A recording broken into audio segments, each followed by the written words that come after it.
My concern, my sole concern, is what is going to deliver a better consumer experience in the digital age.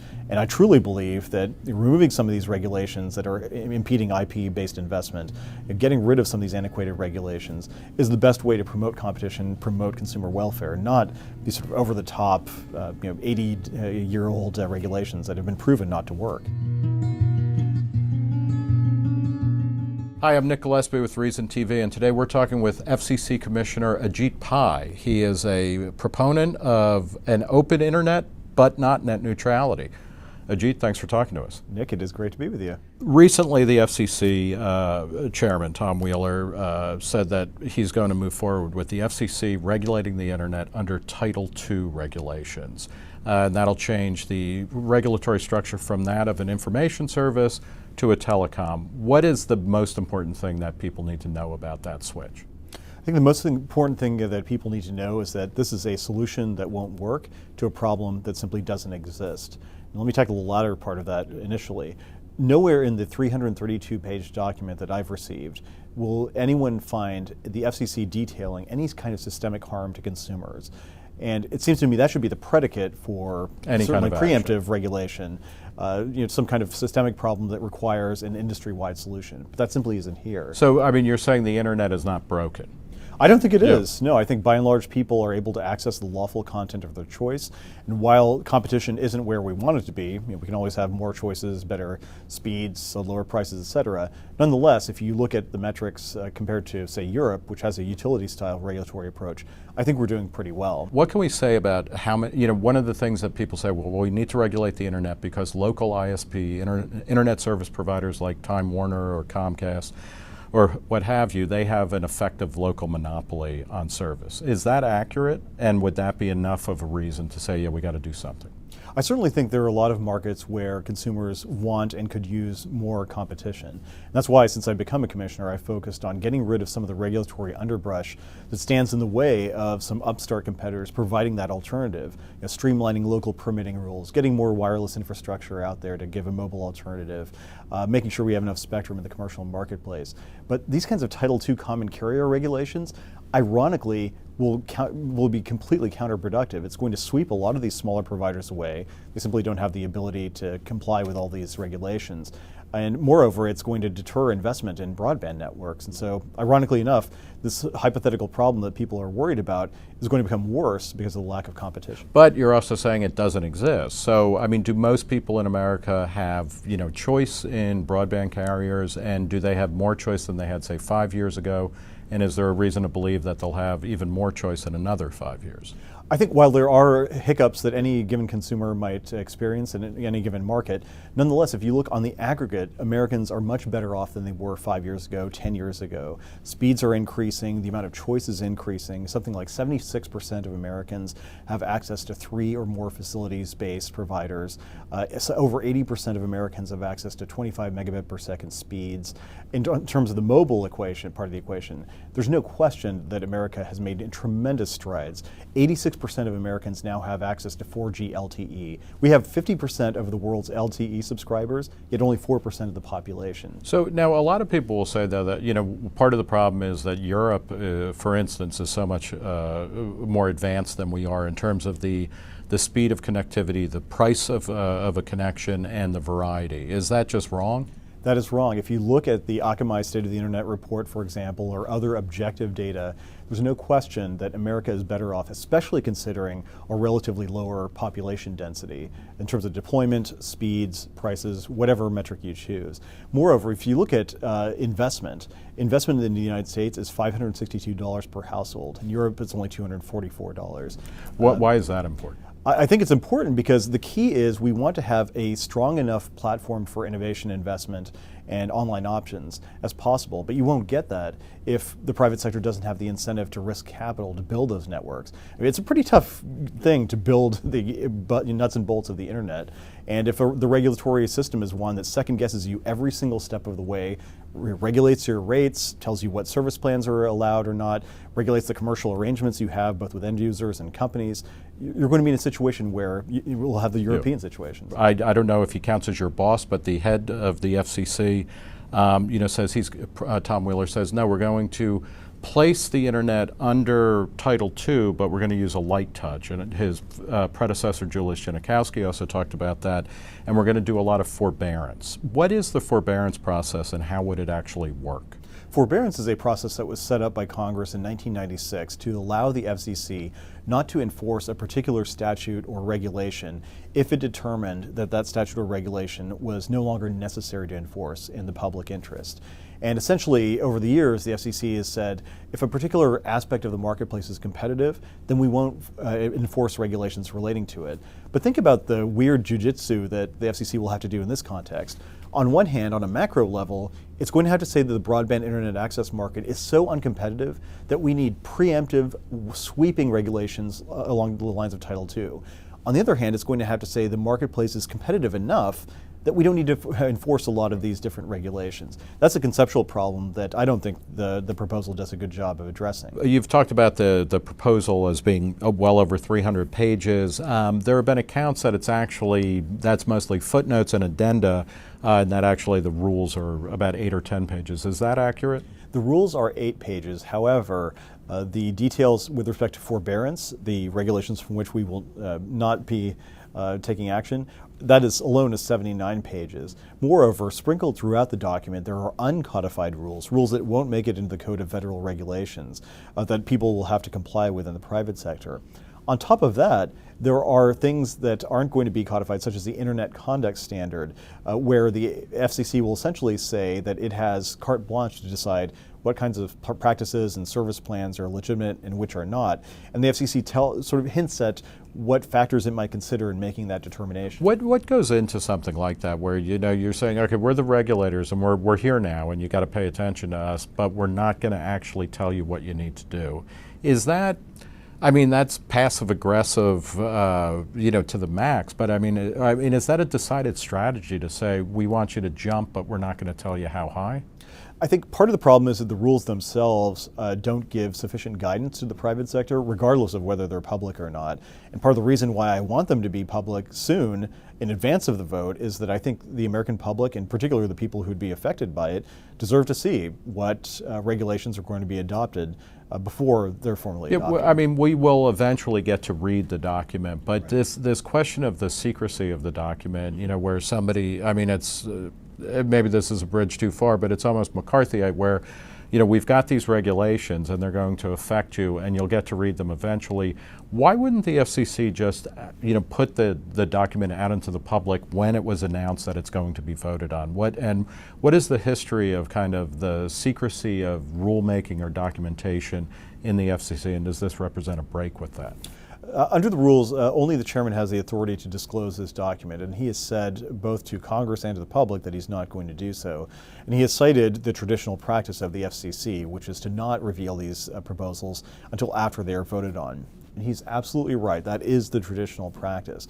However, is that a good practice? Well, I think in this case it absolutely is not. If you look at how great the public interest is in this issue, the folks who've been advocating for net neutrality have told us repeatedly that the internet is something unique among the FCC's responsibilities, that 4 million people have commented, that the president himself has made specific comments about it. And so I think if ever we were to make an exception to the traditional practice, this is it. Moreover, it's not that big of a leap to say that the FCC should be as open and transparent as the internet itself. Simply publish the rules, let the American people see it, and I think they can make up their own minds. Now, one of the additional arguments that has been made is that we need to keep this document confidential so that various commissioners can suggest changes, et cetera. But by and large, I don't think it's a big surprise as to how the vote is going to come on February 26th. And to the extent that that was the concern, I think it's misplaced. I think we should just get the document out there, let the American public have input, especially to the extent that this wasn't our proposal in the spring and it wasn't our proposal in the summer. This came at the insistence, essentially, of the White House, which, as I said, to this day, is asking the FCC to implement the president's plan. What will the vote be? What's your prediction? Most astute observers suggest that it will be 3-2 with the 3 Democrats in the majority and the 2 Republicans, myself included, in the minority. You've criticized the proposal, for not being public. Will it become public, or when will it become public, and when will there be a kind of commenting period that goes into effect? The FCC will vote on February 26th on this proposal. At that point, the document could be released at any time. Now, given the sheer breadth of this document, as well as what I would expect to be my dissent and at least one of my colleagues' dissents, then typically the majority takes time to respond to our arguments, and there's a back and forth between the majority and the minority. That takes, in some cases, weeks to iron out. So we could be well into March before this document gets out to the light of day. There's also a question of what happens next, because I'm assuming that all of the ISPs, or at least some, will sue to say this is another example of the FCC trying to assert authority or jurisdiction when it doesn't have any. That's a foregone conclusion. What does that suggest that they should have used the legislative, or that Congress is the person or is the body that should be writing these rules? I think so, absolutely. When the Verizon versus FCC decision came out a year ago, without knowing we would end up here, I said, at this point, the FCC has now been struck down twice by the courts in its attempts to adopt internet regulations. The time has come for us to seek congressional guidance. We are trying to fit what some consider to be a square peg of regulation into this round hole of the Communications Act, which, as you pointed out, is over 8 decades old. So what role did the White House play in enforcing this decision? I think the White House changed the landscape dramatically with the president's announcement shortly after the midterm elections that he wanted the FCC to adopt Title II regulations, and said, and it's still on his website, I asked the FCC to implement this plan. And now the FCC is technically an independent agency, right? It is, and always has been. Does that cross any lines, or and is it different? Is it a break with past protocols of the president kind of demanding certain things? It is a break in my experience. I've served under a number of different chairmen during administrations of Republican and Democratic affiliation. I've never seen anything as high profile as this. There have been other examples of presidents weighing in with a letter or a phone call, that kind of thing. But splashy YouTube video, a website with very specific prescriptions as to what this agency should do, followed by the agency suddenly changing course from where it was to mimic the president's plan, I think suggests that the independence of the agency has been compromised to some extent. How will we know if Title II is successful, say 10, 15, 20 years out? I think we'll have to use as objective a metric as we can to measure such things as broadband availability, especially in areas of this country that are harder to serve. I think we'll have to look at prices to see whether they've increased or not, and this plan in particular opens the door to billions of dollars in new fees being added to people's broadband bills. Why does it do that? Because if you look at your phone bill and you'll see a line item that says universal service fee, that applies only to your voice service right now.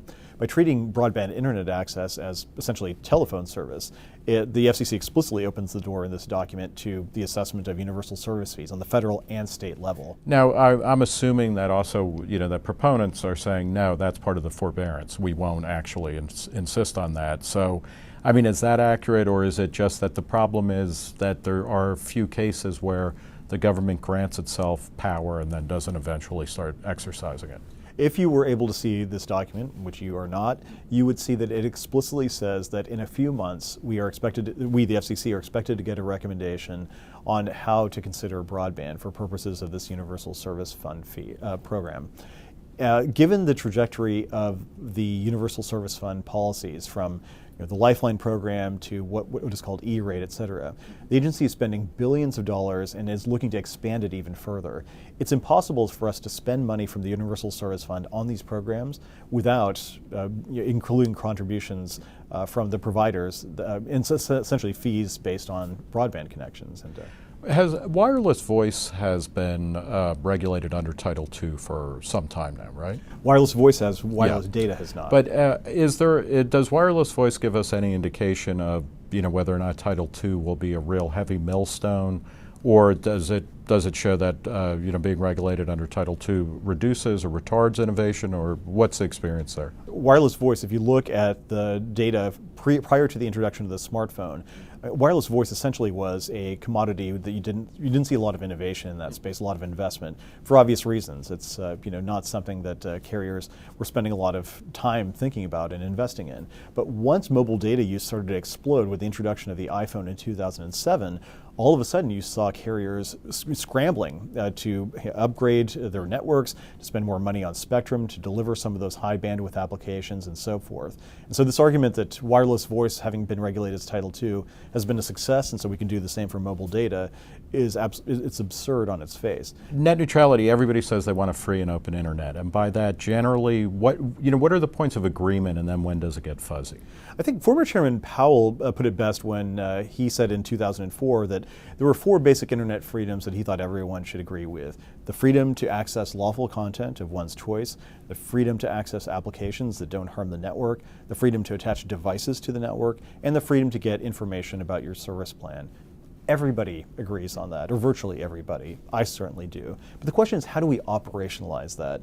And in my view, the federal government is a pretty poor arbiter of what is reasonable and what is not, and it's exceptionally poor when it comes to having a track record of promoting innovation and investment in broadband networks. That's something the private sector has done a remarkable job on its own. What are the instances that net neutrality proponents can point to, where ISPs or other network operators have actually abrogated those open net principles? There are scattered examples that people often cite. An ISP no one's ever heard of called Madison River, almost a decade ago.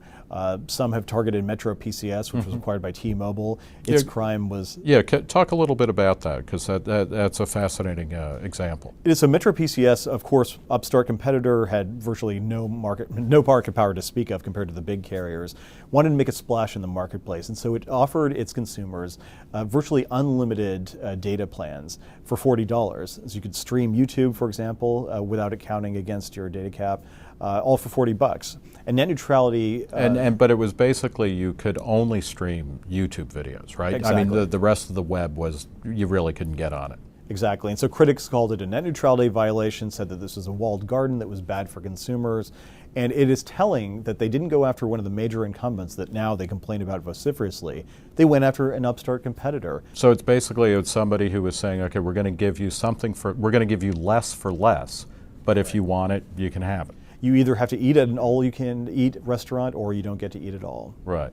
I mean, that's the idea of net neutrality. Essentially, yeah. What do you think are the main drivers behind net neutrality? Because, I mean, from my perspective, when I look at things from a kind of public choice economics idea, what I tend to see are companies like Netflix, Amazon, to a certain degree Google, eBay, other players who are very big and have done very well with the way that the internet works now, and they kind of want to freeze everything in place. And this, to me, it seems a lot like the robber barons who were, when railroads were starting to be regulated, they were like, great, let's regulate things and fix our market shares or our market positions. Is that wrong to think of it in those terms? I certainly think there are particular companies that might see strategic advantage in having the FCC inject itself for the first time into the nuts and bolts of the internet's operation. I mean, for example, regulating the rates and terms on which ISPs and edge providers have to interconnect. I mean, that's something that, if you're not getting what you think is a good deal through private commercial agreements,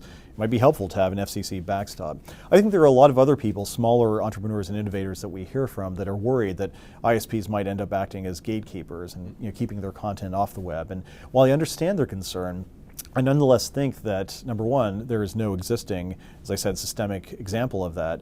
But number two, to the extent there were, then the way to solve that is through case-by-case adjudication using, say, the antitrust laws or Federal Trade Commission authority or even FCC authority to the extent we have it.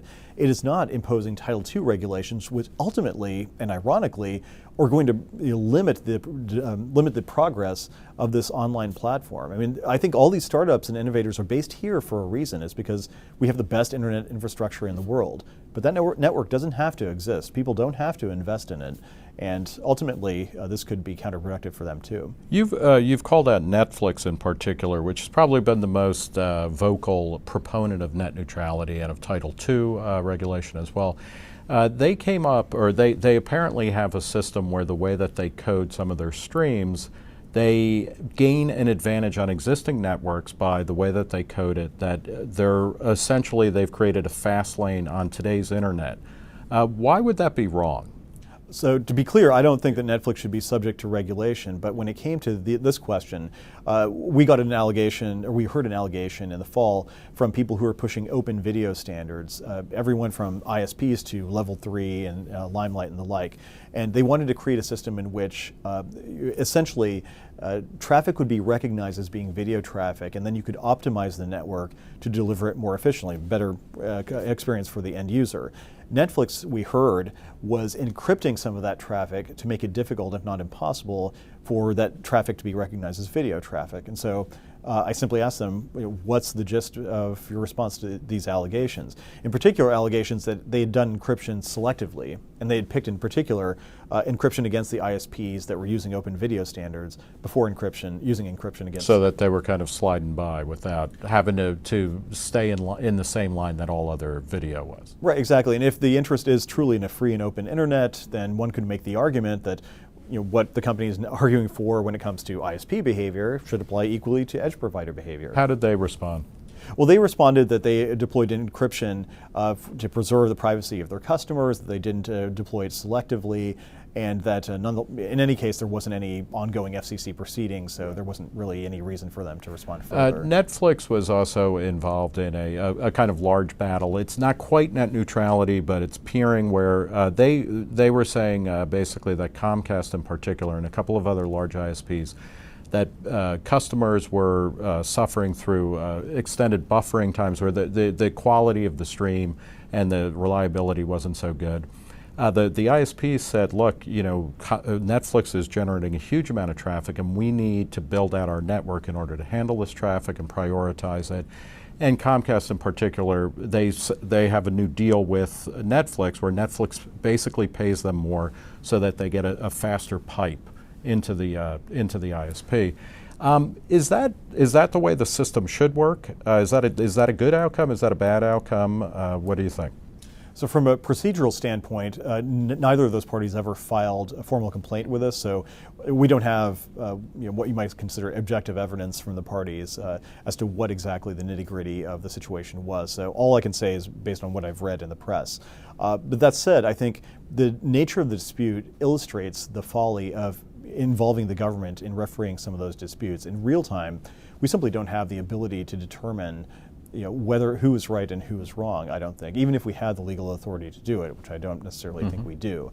But ultimately, by and large, if you look at the end result, these arrangements, which have been commercially reasonable, at least according to both parties, given that they signed it, have been good for consumers. And if there's some kind of systemic problem when it comes to peering and transit and other kinds of interconnection, then I'm certainly willing to have an open mind about it. But I think in the absence of that, we should let the commercial arrangements work themselves out. And it's funny when you say that it's been good for consumers. I guess that gets lost in a lot of this, right? Where we're talking about this as it's a battle between Comcast and Netflix, or this company and that company, but ultimately the measure of all kind of economic regulation and certainly antitrust type of law is how it affects the consumer. And that Netflix has to pay more to deliver its service, or the ISP has to eat more costs, that's not the same thing as saying the customer is in a bad position.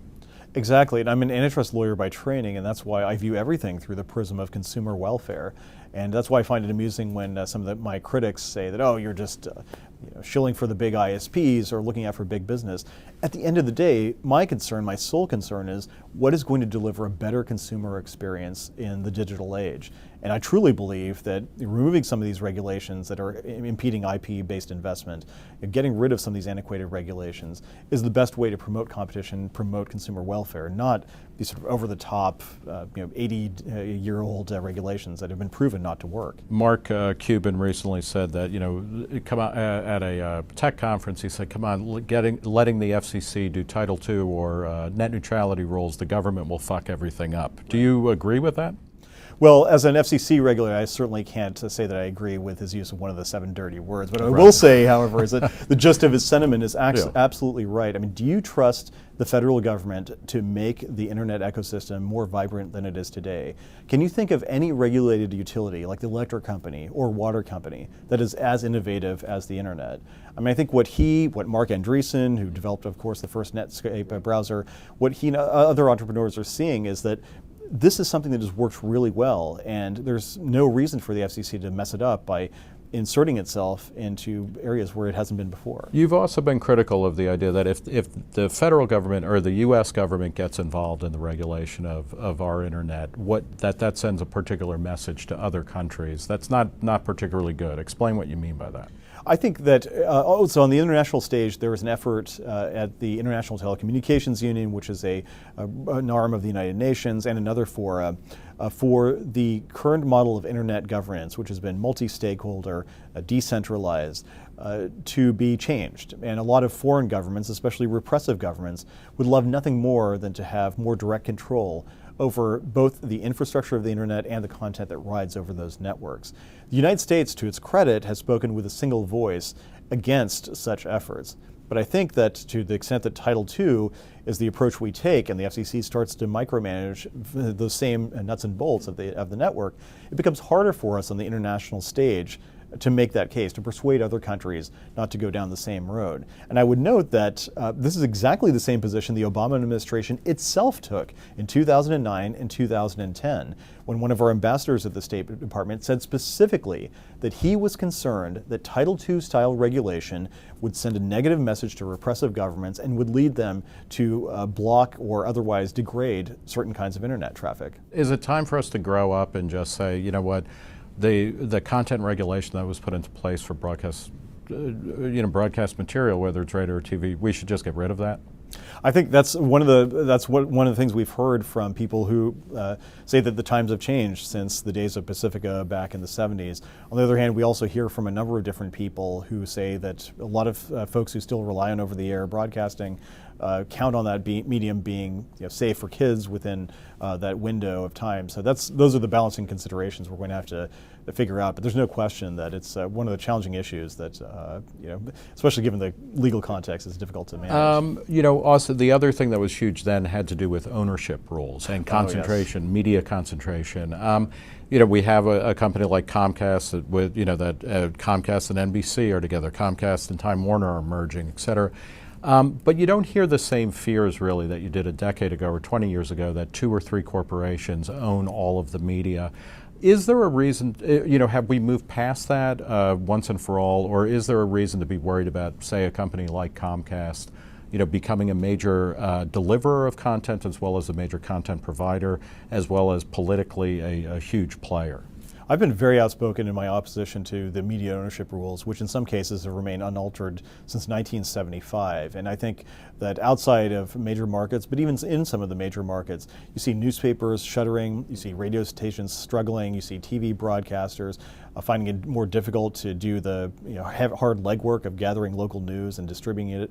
And I think in that context, it's incumbent upon the agency to modernize its regulations to recognize that cross-ownership has some virtues. If you have a radio station and a newspaper that can collaborate and distribute the news over multiple platforms, that makes a lot of financial sense, and it's good for the consumer at the end of the day. And so, it's been over 8 years now, or almost 8 years since we last looked at this. Even if the same person, let's say Lady Bird Johnson, owned all the TV stations and all the radio stations in Austin, Texas, you would still be able to get a wide variety of news. Absolutely, and I think about my own news consumption. I'm a very active user of Twitter, and I use that more or less as news curation. And so, I get a lot of my news through links that I find on Twitter, especially to reason.com. Well, thank you.